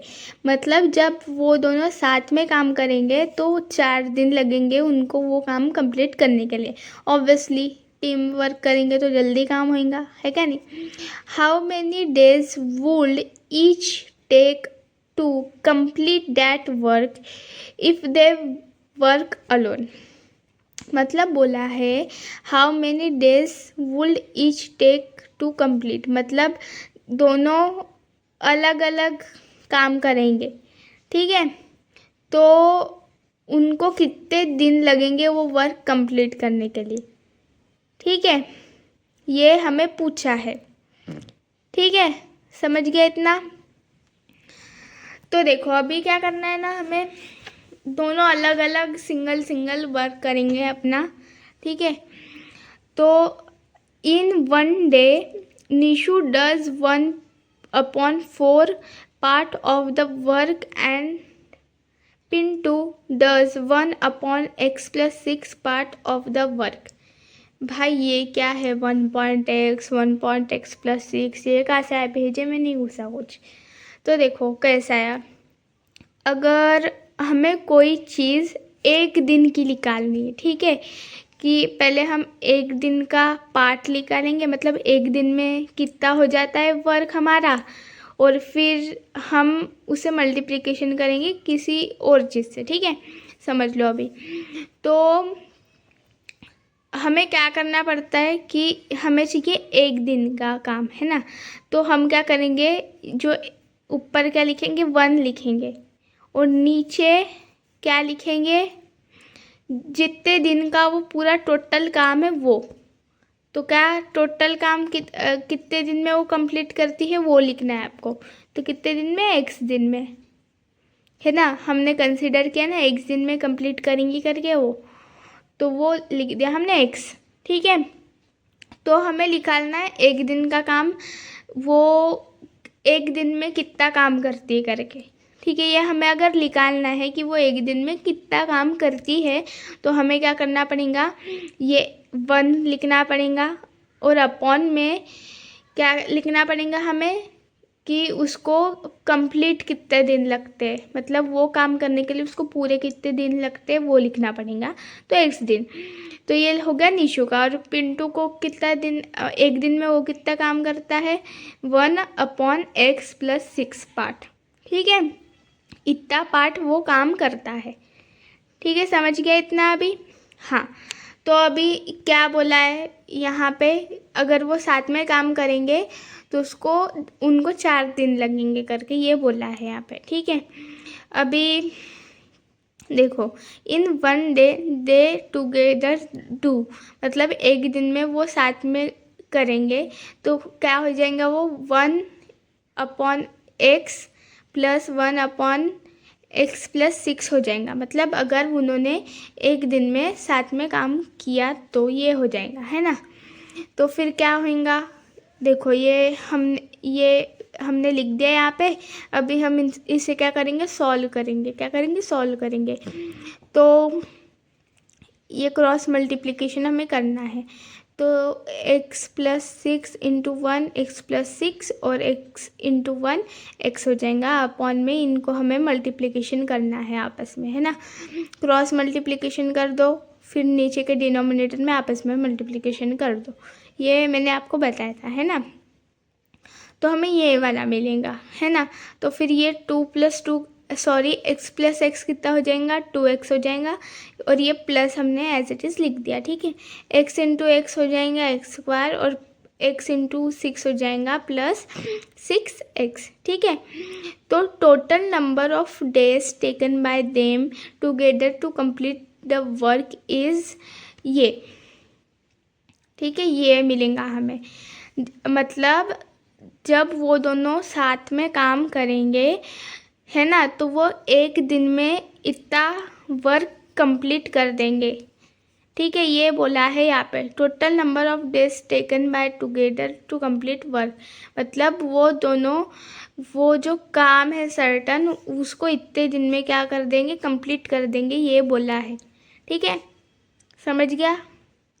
अभी देखो अभी मेन मुद्दा, हमने क्या निकाला अभी ये कि वो दोनों साथ में वर्क करेंगे, ठीक है, तो उन्हें इतना दिन लगेगा, ठीक है। तो फिर मतलब ये तो हो गया एक दिन का, ठीक है। तो टुगेदर वर्क करेंगे तो उनको टोटल कितने दिन लगेंगे, हमें दिया है 4 डे, कितने दिन, 4 डे लगेंगे, ठीक है। तो ये हमने लिख दिया और इसके इज इक्वल टू क्या लिख दिया, 4 डे, ठीक है। ये क्या है गाइस, ये लिखना क्या है, ये आपको कंफ्यूजन नहीं होना चाहिए। क्या है मतलब इन्होंने पूरा कंप्लीट वर्क 31 में किया है, ठीक है। तो उनको टोटल डे कितने लगे हैं, 4, कितने दिन, एक दिन में उन्होंने इतना वर्क कंप्लीट किया है, ठीक है, वो है ये, ठीक है। तो पूरा वर्क कंप्लीट करने में 4 दिन लगेंगे ऑब्वियसली, ये हमें पता है।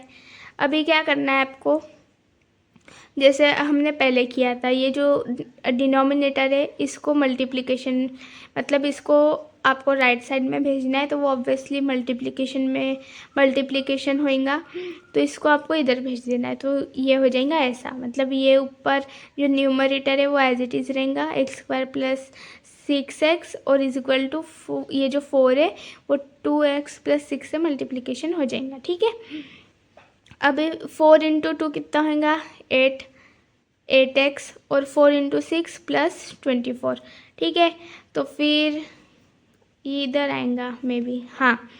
तो देखो ये x² है + 6x एज इट इज़, और ये जो दोनों नंबर है इधर लेफ्ट साइड में उसको, सॉरी राइट साइड में, उसको हम किधर, लेफ्ट साइड में शिफ्ट कर देंगे, ठीक है। तो ये हमने ला लिया -8x और -24, साइन चेंज हो जाएंगे इनके, हाँ, इज इक्वल टू 0।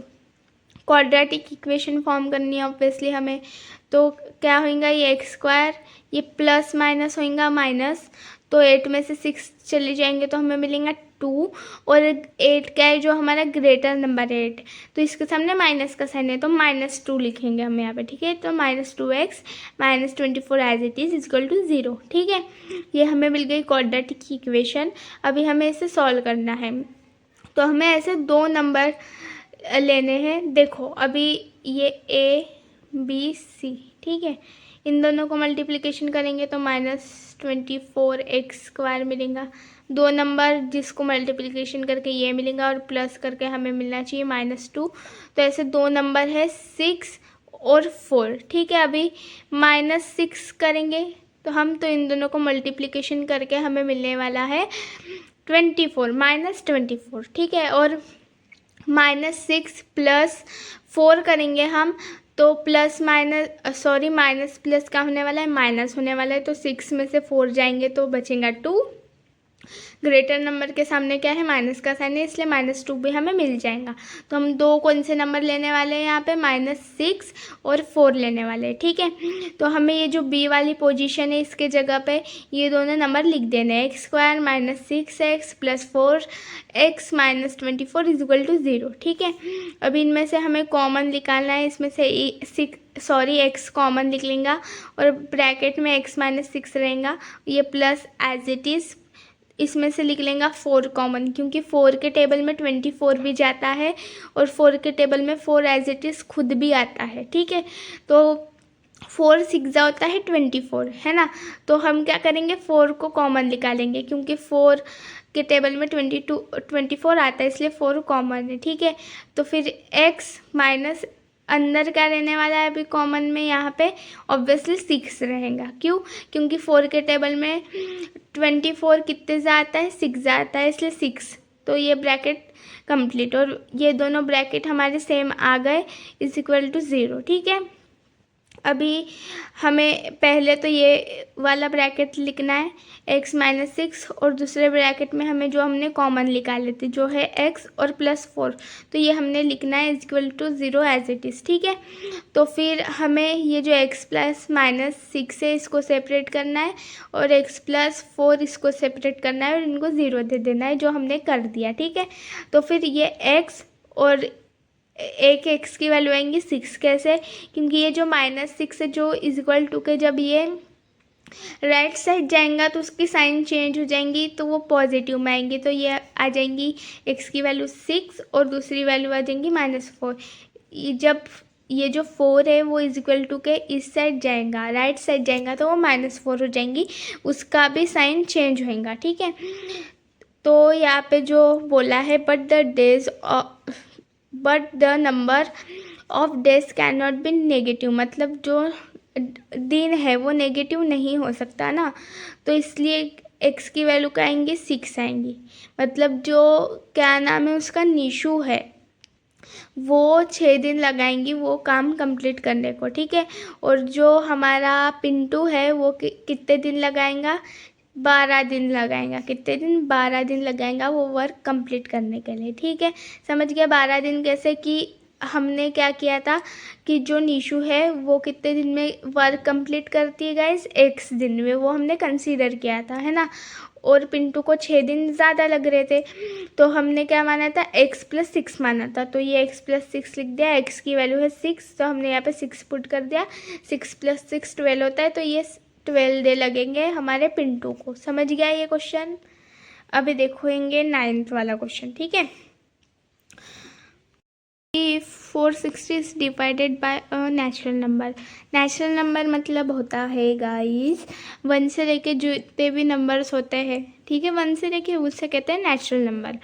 अभी 0 से लेके नहीं हो सकता क्या कोई, जो 0 से लेके अगर नंबर स्टार्ट हो रहा है कोई, ठीक है, और वो पूरे जितने भी नंबर है वहाँ तक, मतलब इन्फिनिटी तक जितने भी नंबर्स है वहाँ तक है, तो उन्हें क्या कहेंगे फिर, वो अभी आप मुझे बताना। ठीक है, उन नंबर्स को क्या कहेंगे। तो अभी देखो क्या है, क्वेश्चन के तरफ ध्यान देंगे अभी हम। If 460 is divided by a natural number, ठीक है, 460 है, ये डिवाइडेड होएगा किससे, नेचुरल नंबर से। ठीक है, 1 से लेके जितने भी नंबर होंगे आगे तक उनसे, तो the quotient is 6 more than 5 times the divisor and the remainder is 1। अभी आपको तो पहली बात ये पता होना चाहिए कि क्वोशिएंट क्या होता है, डिवाइज़र क्या होता है, रिमाइंडर क्या होता है, ये क्या होता है, ये किस किस को पता है, किसी किसी को नहीं पता होता। तो देखो क्वोशिएंट मतलब होता है, जैसे देखो मैं पूरा आपको यही बता देती हूँ। ये है, ले लिया मैंने 2 4 2 1 ज़ा 2, ये हो गया, सॉरी 2 2 ज़ा 4 और ये 0। ठीक है, जल्दी जल्दी में देखो मैं क्या कर रही हूँ, इतना आसान क्वेश्चन।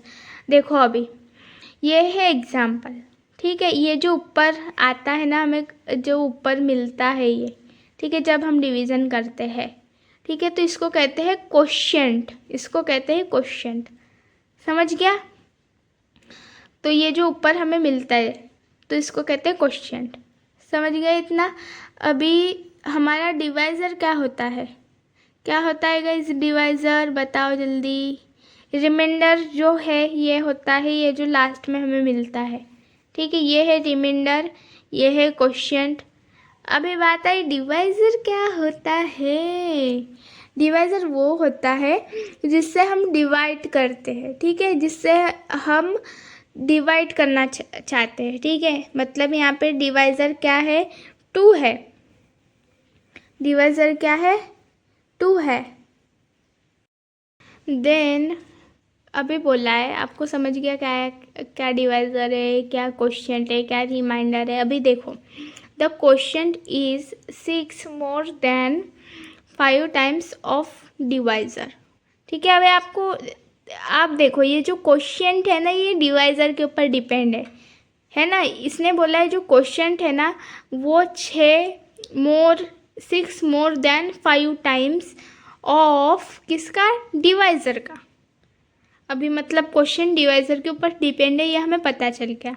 तो इसलिए हम क्या मानेंगे, डिवाइज़र जो है हमारा, इसको हमने मान लिया x। ठीक है, क्यों माना उसको x, तभी हमें क्वेश्चन की वैल्यू जो है वो फाइंड करनी है। तो क्वेश्चन की वैल्यू जैसे मैंने बताया डिवाइज़र के ऊपर डिपेंड है, तो पहले डिवाइज़र की वैल्यू आएंगी तभी तो क्वेश्चन की वैल्यू आएंगी ना बाबा। इसलिए हमें पहले क्या कर लिया, मैंने जो डिवाइज़र है उसको एक्स जो है वो मान लिया। ठीक है, समझा इतना। तो फिर क्या बोला है अभी, जो ये है the question is 6 more than 5 times the divisor. मतलब कैसा बनेगा अभी, 6 जो है वो मोर देन बोला है, तो ये 6 और ये प्लस, ठीक है, 5 टाइम्स मतलब 5x। ऐसा जो है वो पूरा इसके बोलने का कहना है इस लाइन का। ये मतलब देखो ये है क्वेश्चन हमारा, क्या है ये क्वेश्चन क्या है 5x+6।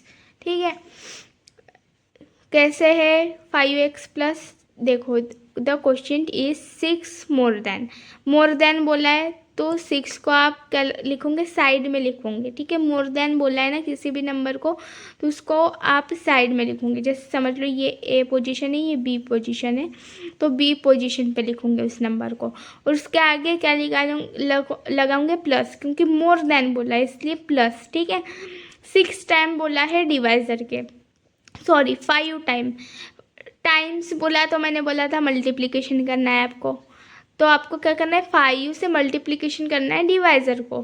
तो डिवाइज़र को मैंने मान लिया x भाई, तो 5 को x से मैंने क्या किया मल्टीप्लिकेशन किया, और वो ही ज़्यादा है 6 से, है ना, +6 कर दिया। तो ये पूरा जितना भी इस लाइन का इतना कहना है वो मैंने यहाँ पे लिख दिया। ठीक है, और बोला है रिमाइंडर जो है वो 1 है। ठीक है, रिमाइंडर क्या है 1 है हमारा। ठीक है, रिमाइंडर 1 है। तो बोला है आपको क्वेश्चन फाइंड करना है, मतलब इसकी ये जो वैल्यू है वो फाइंड करनी है, और डिवाइज़र की वैल्यू फाइंड करनी है, एक्स की वैल्यू फाइंड करनी है, ये आपको बोला है पूरे क्वेश्चन में। समझ गया। तो देखो इसके आगे क्या है, ये देखो ये क्वेश्चन मैंने जो बताया वो है। ठीक है, अभी देखो एक फॉर्मूला है। ठीक है, ये आपको पता होना चाहिए। ये फॉर्मूला क्या है, dividend is equal to divisor into quotient plus remainder. ये एक फॉर्मूला है। ठीक है, इस अगर आपको ये क्वेश्चन सॉल्व करना है ना, तो आपको ये फॉर्मूला आना चाहिए। इस फॉर्मूले के बेस्ड है ये पूरा क्वेश्चन। ठीक है, तो आपको ये फॉर्मूला नहीं आता तो ये क्वेश्चन भी नहीं आएगा। तो क्वेश्चन ये फॉर्मूला याद रखना। ठीक है, फॉर्मूला क्या है, डिविडेंड। अभी डिविडेंड कुछ हमने नया सुना है, डिविडेंड तो हमारे क्वेश्चन में था ही नहीं। तो डिविडेंड मतलब क्या होता है गाइस, मतलब जैसे मैंने ये एक एग्जांपल लिया था, ये वाला है ना, ये वाला।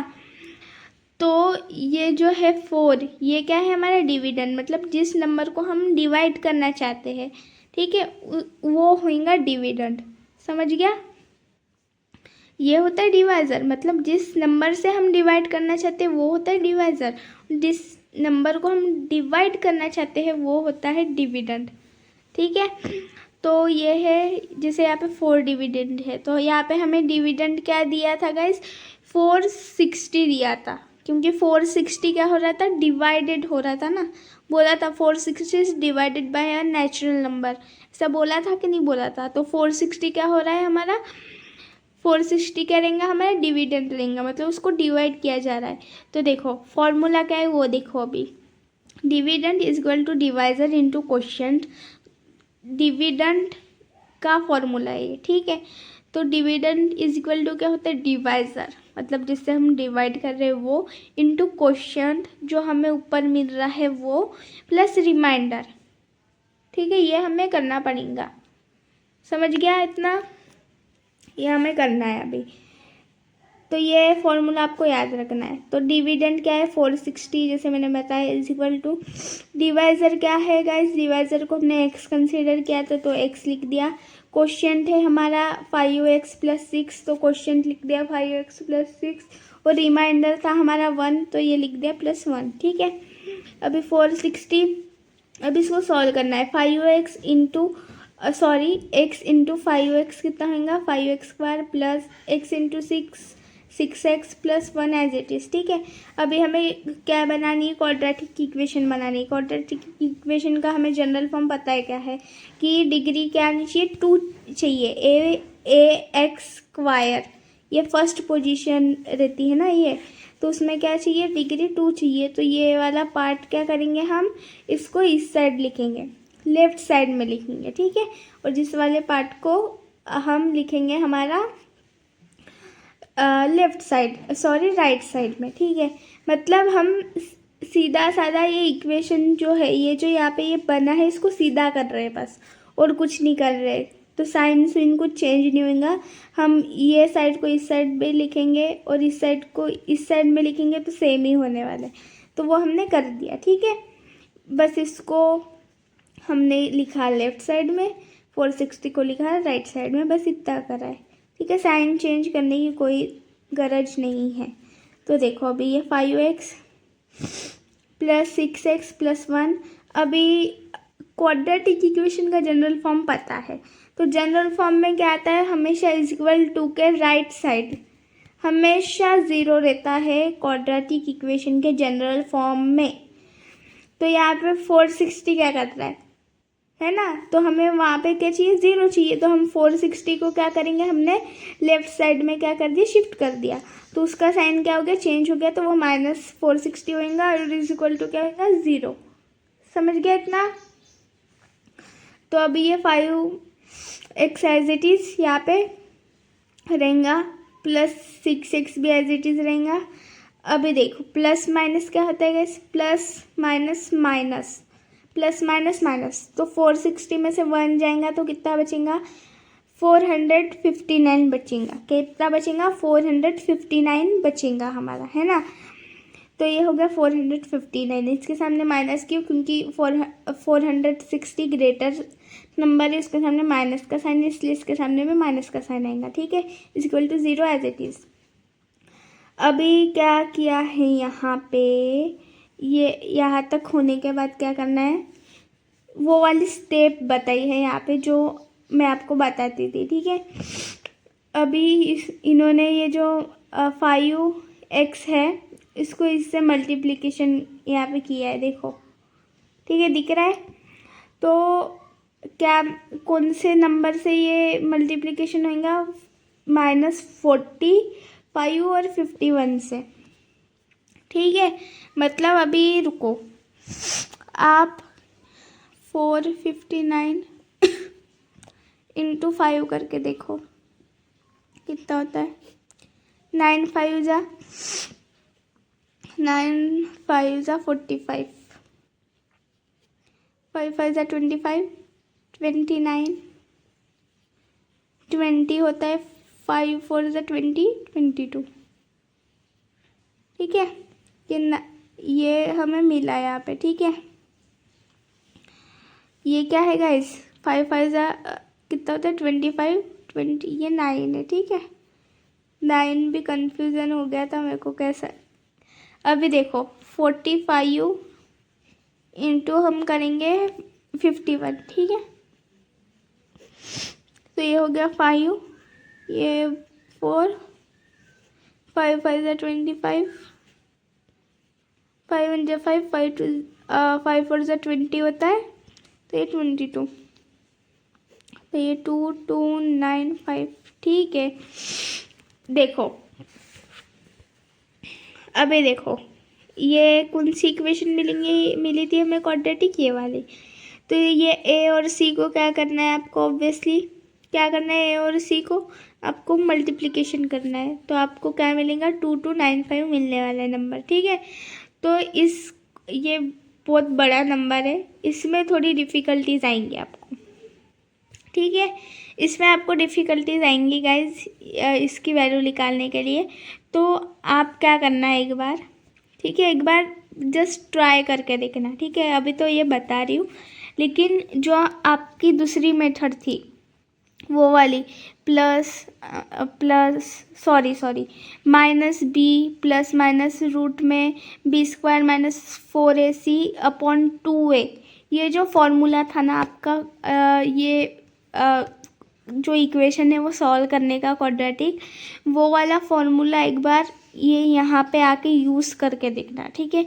ये ए की वैल्यू रहेंगी, ये बी की रहेंगी, ये सी की वैल्यू रहेंगी, तो वो सब आपको पुट करके आप वैल्यू निकाल के देखना, ठीक है। अगर वैल्यू लिख लेंगे तो इसको उसी फॉर्मूले से करना, ठीक है। पहले निकाल के देखना, मेरे ख्याल से तो निकलनी चाहिए, ठीक है। तो वो फॉर्मूले से करके देखना आप, ठीक है। अगर लिख लेंगे तो अच्छी बात है, उस फॉर्मूले से कर लेना इसको आगे, क्योंकि यहाँ पे अभी आपको डिफ़िकल्ट आएगा नंबर देखने में कि यहाँ पे जो दो नंबर स्प्लिट करते हैं हम, ठीक है ना, तो वो दोनों नंबर चूज़ करने में आपको डिफ़िकल्ट आएगा। इसलिए आप वो वाला फॉर्मूला लगा के उस फॉर्मूले के मेथड से ये सॉल्व करके देखना, ये इक्वेशन के बाद से, ठीक है। आप सॉल्व करके देख सकते हो। यहाँ पे कहीं नहीं बोला है कि फैक्टराइजेशन मेथड से ही सॉल्व करो, लेकिन ये थोड़ा इजी होता है, इसलिए हम सॉल्व करके देखते हैं। लेकिन यहाँ पे आपको दिख रहा है कि ये बहुत बड़ा नंबर है यहाँ पे, है क्या नहीं, तो इसलिए आप उस मेथड से करके देखना। तो देखो ये 2295 को ये जो नंबर है, तो ये हमें मिलेगा 45 इंटू 51 करने से, ठीक है। ये नंबर हमें 45 इंटू 51 करोगे तो मिल जाएगा। तो हमारे दो नंबर कौन से होने वाले हैं गाइस, 45 इंटू 51 होने वाले हैं, ठीक है। जब हम इसको प्लस करेंगे तो हमें 6 मिलना चाहिए, है ना। तो हम क्या करेंगे, -45 करेंगे और 51 करेंगे, ठीक है। -45 और 51 को जब हम प्लस करेंगे, देखो देखो देखो रुको, यहाँ पे आएंगे, ये माइनस चाहिए ना हमें यहाँ पे, हाँ। तो जब हम -45 और इंटू 51 करेंगे तो हमें -2295 मिलने वाला है। और जब हम इनको प्लस करेंगे, माइनस प्लस होएगा माइनस, तो 51 में से जब 45 जाएंगे तो हमें 6 मिलेगा, ठीक है। क्योंकि यहाँ पे माइनस इसलिए नहीं आएगा क्योंकि 51 ग्रेटर नंबर है ना, उसके सामने प्लस का साइन है, तो इसलिए इसके सामने भी पॉजिटिव का ही साइन आएगा। तो देखो अभी ये जो बी वाली पोजीशन है हमारी, इसकी जगह पे दोनों नंबर लिखना है हमें, हमने लिख लिया, ठीक है। इनमें से हमें कॉमन निकालना है। अभी इसमें से कॉमन क्या रहेगा गाइस, 5 रहेगा, 5x जो होगा वो कॉमन होगा। x भी यहाँ पे देखो 3 बार x आए से x तो ऑब्वियसली कॉमन रहेगा ही। 5 कैसे रहेगा, क्योंकि 5 के टेबल में 5 खुद भी आता है और 5 के टेबल में 45 आता है ना, तो इसलिए 5 का रहेगा कॉमन रहेगा। तो 5x कॉमन रहेगा और ब्रैकेट के अंदर आएगा x - 9। x - 9 कैसे, x तो हमारा पहले से ही रहता है ब्रैकेट के अंदर, माइनस भी रहेगा ये वाला। और 9 कैसे आया यहाँ पे, क्योंकि 5 9 सा 45 होता है ना, 5 के टेबल में 45 आता है, लेकिन 5 9 सा 45 आता है ना, इसलिए यहाँ पे क्या आया, 9 आया, ठीक है। ब्रैकेट क्लोज प्लस ये 51 यहाँ से कॉमन निकलेगा, ठीक है। जब आप ये वाली इसमें से कॉमन निकालने जाते हो ना गाइस, तो यहाँ पे जो इस पोजीशन पे ये नंबर रहता है, ठीक है। कभी भी फैक्टराइजेशन में देख लेना, ये जो आपका थर्ड पोजीशन रहती है एक्स वाले नंबर की, वो वाला ही नंबर कॉमन में लिख लेंगे हमेशा, ठीक है। वो ही नंबर कॉमन में लिख लेंगे। जब आप ये फर्स्ट वाला जब आप ये सॉल्व कर लूँगे ये वाली जोड़े को, ठीक है, दूसरे जोड़े में ये वाला ही नंबर आपका कॉमन में लिख लेंगे जो यहाँ पे रहेगा, ठीक है। क्योंकि आप 51 इंटू 9 करके देखना, अभी 51 इंटू 9 जब आप करोगे ना तो आपको 459 ही मिलेगा, गारंटी है आपको 459 मिलेगा, देखना आप, ठीक है। तो ये आपको मिलेगा कॉमन, और ब्रैकेट में आपको लिखना है, ये ब्रैकेट जैसे सेम है वैसा लिखना है आपको, ठीक है। ये ब्रैकेट सेम है इसलिए डायरेक्ट छाप दूंगे, ऐसा नहीं करना, ठीक है। ये देखो ये x, ये माइनस, ठीक है। अभी 51 इंटू 9 करके देखना बोला था, तो 51 9 ज़ा 459 होएगा ही होएगा, मैं बता रही हूँ ना आपको, होएगा। तो इसलिए वहाँ पे क्या आया, 9 आया है, ठीक है। और bracket close is equal to 0, दोनों ब्रैकेट सेम हो गए और हमारा ये हो गया बस अभी सॉल्व।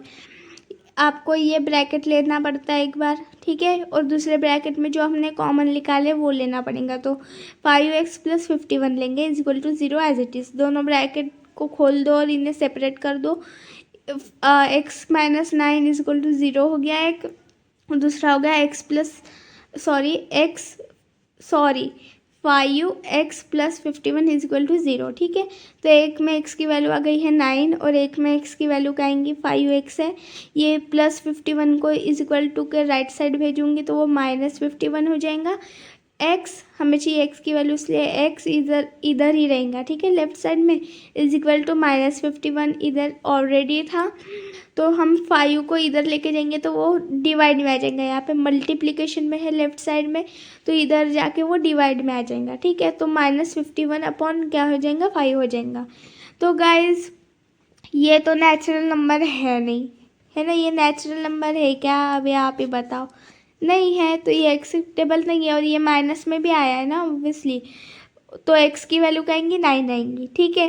तो 9 ऑब्वियसली नेचुरल नंबर है, तो x की वैल्यू क्या आ गई, जो हमारा डिवाइज़र है, ठीक है, उसकी वैल्यू आ गई है 9।